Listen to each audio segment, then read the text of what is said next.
నమస్తే welcome to special focus. ఓటమిని celebrate చేసుకోవడమే ఓవర్ అంటే ఇంకా దాన్ని గెలుపు అని చెప్పుకొని డప్పు కొట్టుకోవడం దరిద్రం. పాకిస్తాన్ చేస్తున్న దగుల్బాజీ పని అదే. ఇంకో రోజు ఇంకో రాత్రి భారత్ అదే దూకుడుతో దాడి చేస్తే ఆగమవుతామని కాళ్లబేరానికి వచ్చింది పాక్. అలాంటిది ఇప్పుడు అదేదో సాధించేసినట్లు ఆ దేశ ఆర్మీ చీఫ్ మునీర్కు ఫీల్డ్ మార్షల్ ప్రమోషన్ ఇచ్చింది. పాక్కు చిప్ దొబ్బిందా? అసలు యుద్ధంలో కనిపించని మునీర్కు ఇంత పెద్ద హోదా ఏంటి? తనకు ఆ హోదా ఇవ్వాలని తనే ఆదేశించాడా? మునీర్కు నిజంగా అంత సీనుందా?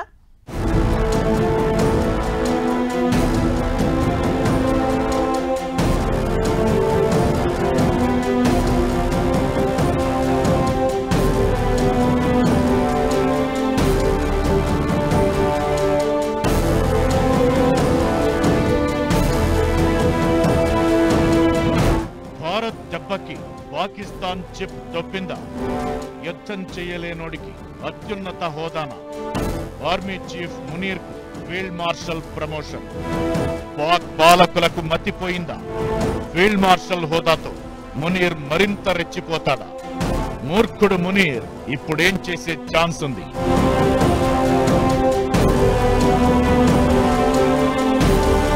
అన్నిన్ని కాదయా పాక్ సిగ్గులేని వ్యవహారాలు అనే టాక్ ఉంటుంది ప్రపంచ దేశాల్లో. ప్రతిసారి ఓవర్ యాక్షన్ చేయడం, ప్రపంచ దేశాల ముందు నవ్వుల పాలు కావడం పాక్కు కొత్తేం కాదు.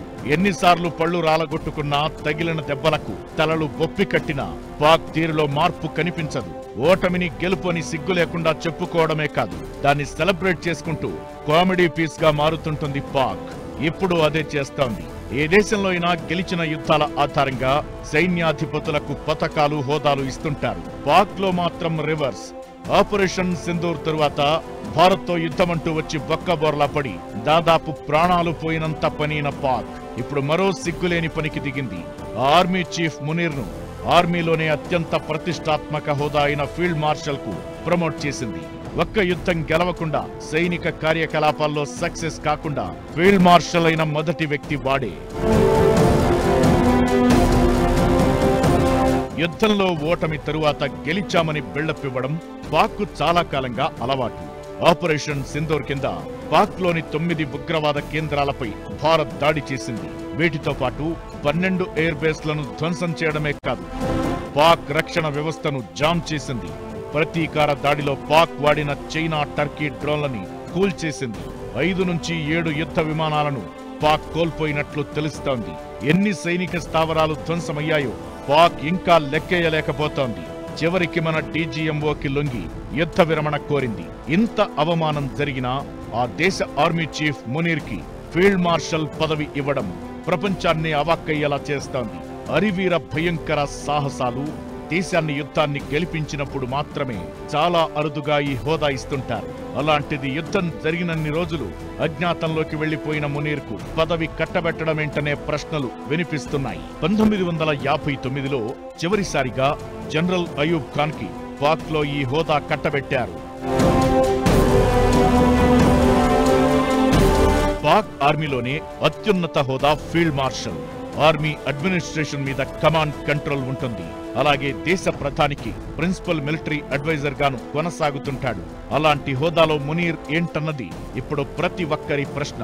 పైగా భారత్ చేతిలో దెబ్బలు తిని నెల కూడా గడవక ముందే ఆర్మీ చీఫ్ ను ఫీల్డ్ మార్షల్ గా ప్రమోట్ చేయడం అంటే పాక్ సిగ్గులేనితనానికి పీక్స్ ఇది. పాక్ ఆర్థిక వ్యవస్థే కాదు, ప్రభుత్వం కూడా ఇప్పుడు దరిద్రంలోనే ఉంది. అక్కడి సర్కార్ ఆర్మీ చేతిలో కీలుబొమ్మ లాంటిది. దీంతో తనను ఫీల్డ్ మార్షల్ గా ప్రమోట్ చేయాలని ప్రభుత్వాన్ని మునీర్ ఆదేశించి ఉంటాడు. ఆ పాలకులు అమలు చేసి ఉంటారనే అభిప్రాయాలు వినిపిస్తున్నాయి. మునీర్ ఫీల్డ్ మార్షల్ కావడం అంటే పాక్ అడ్మినిస్ట్రేషన్ ఎంత వీక్ ఉందో, ఎలాంటి నిస్సహాయ పరిస్థితుల్లో ఉందో చెప్పడానికి బెస్ట్ ఎగ్జాంపుల్. పైగా ఇప్పుడు ఫీల్డ్ మార్షల్ హోదాలో పాక్ ప్రభుత్వంపై మునీర్ పట్టు సాధించే అవకాశం లేకపోలేదు. దీంతో మునీర్ కు ఫీల్డ్ మార్షల్ హోదా అంటే ముషారఫ్ 2.0 లోడింగ్ అనడంలో ఎలాంటి అనుమానం లేదు. ఆసిఫ్ మునీర్ని ప్రమోట్ చేసి ఫీల్డ్ మార్షల్ చేస్తే నిజంగా గెలిచారు అని చెప్పుకోవడానికైనా ఒక కారణం ఉంటుందని చేశారు. రెండో కారణం కూడా ఏంటంటే 1945 నుంచి ఏ పాకిస్తాన్ ప్రభుత్వం ఎలక్ట్ అయ్యాక 5 సంవత్సరాల సమయం పూర్తి చేసుకోలేదు. అది ఆ గతి ఇప్పుడున్న షేబాజ్ షరీఫ్ ప్రభుత్వానికి జరగకూడదు. 5 సంవత్సరాలు పూర్తి చేసుకోవాలి. ఆయన పంజాబ్కి చెందిన మనిషి, పంజాబ్ నుంచి వచ్చిన ఆయన ప్రధానమంత్రి. ఈవేళ పంజాబే ఆర్మీని అక్కడ డామినేట్ చేస్తుంది. ఆసిఫ్ మునీర్ కూడా పంజాబీ. ఫీల్డ్ మార్షల్ పదవితో తనను తాను పాక్ రక్షకుడిగా మునీర్ చిత్రీకరించే ప్రయత్నాలు కనిపిస్తున్నాయి. తనకు ప్రమోషన్ ఇవ్వాలని తనే ఆదేశించుకొని తెచ్చుకున్న ప్రమోషన్ ఇది. నిజానికి మునీర్ మొదటి నుంచి ఇంతే. అన్ని మూర్ఖపు చర్యలే.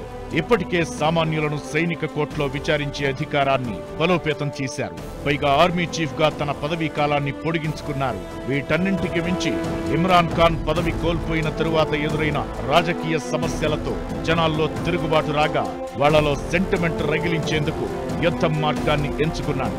ఏప్రిల్ 16న కశ్మీర్తో పాటు హిందువులను టార్గెట్ చేస్తూ వ్యాఖ్యలు చేసి ఉగ్రవాదులను రెచ్చగొట్టాడు. పెహల్గాం దాడిలో జరిగింది అదే. ఆ తరువాత భారత్తో యుద్ధ వాతావరణం క్రియేట్ చేసి దేశ జనాల మద్దతు కూడగట్టే ప్రయత్నం చేశాడు. పరిస్థితి చెయ్యి దాటుతుందని కాళ్ల బేరానికి పంపించాడు. ఇప్పుడు తనకు తాను పదోన్నతి కల్పించుకున్నాడు. దీని వెనక విజయానికి బహుమతి కంటే తన వైఫల్యాలను కప్పిపుచ్చుకునేందుకు మునీర్ ప్రయత్నాలు చేస్తున్నట్టు క్లియర్ గా కనిపిస్తోంది. ఇది ఓ రకంగా నిరాశాజనక ప్రయత్నం అనడంలో అనుమానమే లేదు. యుద్ధంలో ఓడిపోయి పళ్ళు రాలగొట్టుకున్న తరువాత కూడా ఫీల్డ్ మార్షల్ అనే అతిపెద్ద కిరీటాన్ని దక్కించుకోవడం అంటే మునీర్ నీచపు బుద్ధికి సాక్ష్యమే. నిజానికి ఫీల్డ్ మార్షల్ గా అతని ఎదుగుదల సైనిక లాభం కోసం కాదు, దేశం మీద పట్టు బిగించడం కోసం. పాక్ లో ఇప్పుడు పరిస్థితులు దారుణంగా ఉన్నాయి. ఓవైపు ఆర్థిక సంక్షోభంతో జనాల్లో తిరుగుబాటు, మరోవైపు స్వతంత్ర దేశంగా ప్రకటించుకున్న బలూచిస్తాన్, ఇంకోవైపు తాలిబాన్ తీవ్రవాదం. వీటన్నింటి మధ్య జనాల్లో పట్టు కోల్పోకుండా చేస్తున్న ప్రయత్నమే. అయితే అప్పట్లో ముషర్రఫ్లా ఇప్పుడు మునీర్ కూడా పాక్ ప్రభుత్వంలోకి ఎంటర్ అయితే పరిస్థితి ఏంటన్నది మరికొందరి ప్రశ్న.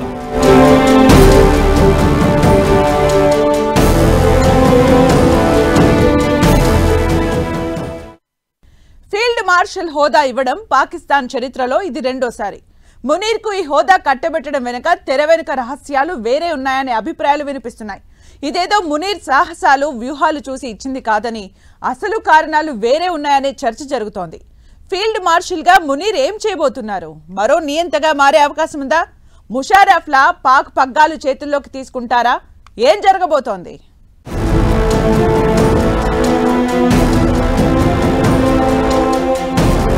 మునీర్ ప్రమోషన్ వెనక కథ వేరే ఉందా? మునీర్ రుణం షహబాజ్ తీర్చుకున్నాడు. మునీర్ మరో నియంతలా మారబోతున్నాడు. పాక్ పగ్గాలు చేతుల్లోకి తీసుకునే ఛాన్స్ ఉందా? ముషర్రఫ్ 2.0 చర్చ ఎందుకు జరుగుతోంది? భారత్తో యుద్ధంలో ఓడిపోయిన తరువాత మునీర్ కు షహబాజ్ సర్కార్ ప్రమోషన్ ఇవ్వడమేంటనే అనుమానాలు ప్రతి ఒక్కరిని వెంటాడుతున్నాయి. పాకిస్తాన్ చరిత్రలో ఫీల్డ్ మార్షల్ అయిన రెండో ఆర్మీ జనరల్ గా మునీర్ రికార్డ్ క్రియేట్ చేశారు. 1959లో అయూబ్ ఖాన్ తరువాత పాక్ ఎవరికి ఆ హోదా ఇవ్వలేదు. అంతటి కీలకమైన పదవిని మునీర్ కివ్వడం వెనుక చాలా రకాల కారణాలు కనిపిస్తున్నాయి. తను ప్రధాని కావడానికి షహబాజ్ షరీఫ్ మునీర్ సాయం తీసుకున్నట్లు ప్రచారం జరుగుతోంది. దీంతో పాటు షహబాజ్ కు ప్రధాన ప్రత్యర్థైన ఇమ్రాన్ ఖాన్ ను జైలు నుంచి బయటకు రాకుండా చేయడంలో మునీర్ కీలకంగా వ్యవహరించారనే ప్రచారం ఉంది. దీంతో మునీర్ రుణం తీర్చుకునేందుకు షహబాజ్ సర్కార్ ఆయనకి అత్యున్నత హోదా ఇచ్చారనే చర్చ జరుగుతోంది. నిజానికి భారత్ దాడుల తరువాత పాక్ లో ప్రతిపక్షాలు మునీర్ మీద తీవ్ర విమర్శలు చేశాయి. ఆయన్ను ఆర్మీ చీఫ్ పదవి నుంచి తప్పించాలనే డిమాండ్లు వినిపించాయి. అంత వ్యతిరేకత మూటగట్టుకున్న మునీర్ కు ఫీల్డ్ మార్షల్ హోదా ఇవ్వడం కొత్త చర్చకు కారణం అవుతోంది. అసలే మత ఛాందసవాది అయిన మునీర్ కు ఈ హోదా దక్కడంతో ఆయన ఏం చేయబోతున్నారు, ఎలాంటి నిర్ణయాలు తీసుకుంటారనే చర్చ జరుగుతోంది. మరో డిక్టేటర్లా మారే అవకాశం ఉందా అనే అనుమానాలు వినిపిస్తున్నాయి. నిజానికి 6 దశాబ్దాల కింద మొదటి ఫీల్డ్ మార్షల్ అయిన అయూబ్ ఖాన్ రోజులను గుర్తు చేస్తున్నాయి. అయితే అప్పట్లో సైనిక తిరుగుబాటు తరువాత అయూబ్ కు ఫీల్డ్ మార్షల్ హోదా రాగా మునీర్ విషయంలో మాత్రం ప్రభుత్వం ఆమోదించింది. అయితే అప్పుడు ఇప్పుడు పాక్ లో రాజకీయ ఆర్థిక సంక్షోభం ఒకేలా ఉండడం మరో చర్చకు కారణమవుతోంది. ఆ పరిస్థితులను అడ్డుపెట్టుకుని 1959లో అప్పట్లో తనను తాను ఫీల్డ్ మార్షల్ హోదాకు పదోన్నతి చేసుకున్న అయూబ్ ఖాన్ ఆ తరువాత 11 ఏళ్లు పాకిస్తాన్ను పాలించాడు. భారత్ పాక్ మధ్య సింధు జలాల ఒప్పందం 1965 యుద్ధం జరిగింది. అతని పాలనలోనే ఫీల్డ్ మార్షల్ గా తనను తాను ప్రమోట్ చేసుకున్న అయూబ్ ఖాన్ ఆ తరువాత పాక్ ను పాలించాడు. ఇప్పుడు మునీర్ విషయంలోనూ అలాంటి పరిస్థితే కనిపించడం కొత్త చర్చకు కారణం అవుతోంది. ప్రభుత్వంలో రాజకీయాల్లో సైన్యం ఆధిపత్యమేంటన్నది ఈ 2 ఘటనలు గుర్తు చేస్తున్నాయనే చర్చ జరుగుతోంది. మునీర్ మరో నియంతలా మారబోతున్నారా అనే అనుమానాలు వినిపిస్తున్నాయి. అయూబ్ ఖాన్ పాలనల మునీర్ కూడా ప్రభుత్వంపై పెత్తనం చేస్తారా, పాలనను చేతుల్లోకి తీసుకుంటారా అన్నదానికి ప్రస్తుతానికి సమాధానం లేకపోయినా పాక్ లో ఆర్థిక సంక్షోభం, రాజకీయ అస్థిరత, ఇమ్రాన్ ఖాన్ అనుచరుల నుంచి వ్యతిరేకతతో మునీర్ చర్యలు సైనిక ఆధిపత్యాన్ని మరింత స్ట్రాంగ్ చేసే అవకాశాలు కనిపిస్తున్నాయి. అదే కొనసాగితే అయూబ్ ఖాన్లా మునీర్ మారినా ఆశ్చర్యపోవాల్సిన అవసరం లేదు అనే అభిప్రాయాలు వినిపిస్తున్నాయి. ముషారఫ్ కూడా ఇలాగే జనరల్ అక్కడ సైన్యంతో కుదరలేదు. అప్పుడున్న నవాజ్ షరీఫ్ని తీసేసి అది ఆయనే అన్ని అధికారాలు తెచ్చుకుని ఆయన ఒక ఎలక్షన్ పెట్టి ఆయనే ప్రెసిడెంట్ ఎలక్ట్ అవ్వని దాదాపు 10 సంవత్సరాలు పూర్తి చేసుకున్నాడు. ఇప్పుడు ఆసిఫ్ మునీర్ ఆ పని చేస్తాడంటే అంత పరిస్థితి కనపడట్లేదు. ఎందుకంటే కొద్దిగా వ్యతిరేకతగా ఇమ్రాన్ ఖాన్ ఉన్నాడు, జైల్లో ఉండిన ఆయన సపోర్టర్స్ ఇంకా బలంగా ఉన్నారు. ఇది జరగదు. తర్వాత నిజానికి పాకిస్తాన్ ఓడిపోయింది.